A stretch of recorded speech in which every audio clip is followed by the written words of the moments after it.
అందరికీ నమస్తే అండి. @రేట్ యూట్యూబ్ ఛానల్ స్వాగతం. నేను మీ కే స్వరప్రసాదం.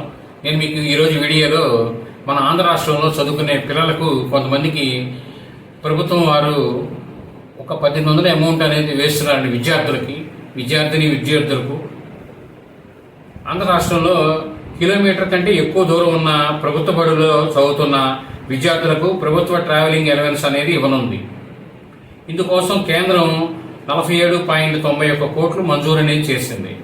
రాష్ట్రంలో 79,840 మందిని అర్హులుగా తేల్చారు. తల్లుల ఖాతాల్లో నెలకి 600 చొప్పున 3 నెలలకోసారి మనకి 1800 అనేది జమ అవుతాయి. ప్రాథమిక పాఠశాలలు 1 కిలోమీటరు, ప్రాథమికోన్నత పాఠశాలలు 3 కిలోమీటర్లు, సెకండరీ స్కూళ్ళు 5 కిలోమీటర్లు పైమాట 1 నుంచి 8వ తరగతి చదువుతున్న వారికి ఈ పథకం అనేది సెంట్రల్ గవర్నమెంట్ పథకం అనేది వర్తిస్తుందండి.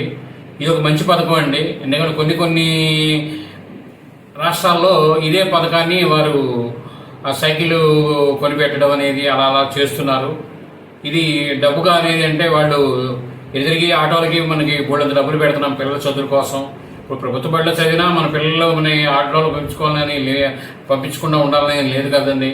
వాళ్ళకి ఏదో ఖర్చు అవుతానే ఉంటుంది. వేరే పిల్లలు చదివించుకోవాలంటే వాళ్ళకి కావాల్సిన డైలీ పాకెట్ మనీనే వేరే మనం చూసి ఇవ్వాలి. ఇదివరకులా కాదు కదా, 5 పైసలు 10 పైసలు కుదరదు కదా. ఈ వీడియో మీరు పూర్తిగా చూస్తాం. ధన్యవాదాలు. మేము మరిన్ని వీడియోలు చేయడం కోసం లైక్ చేయండి, షేర్ చేయండి, తప్పకుండా సబ్స్క్రైబ్ చేసుకోండి. మీరు థ్యాంక్ యూ.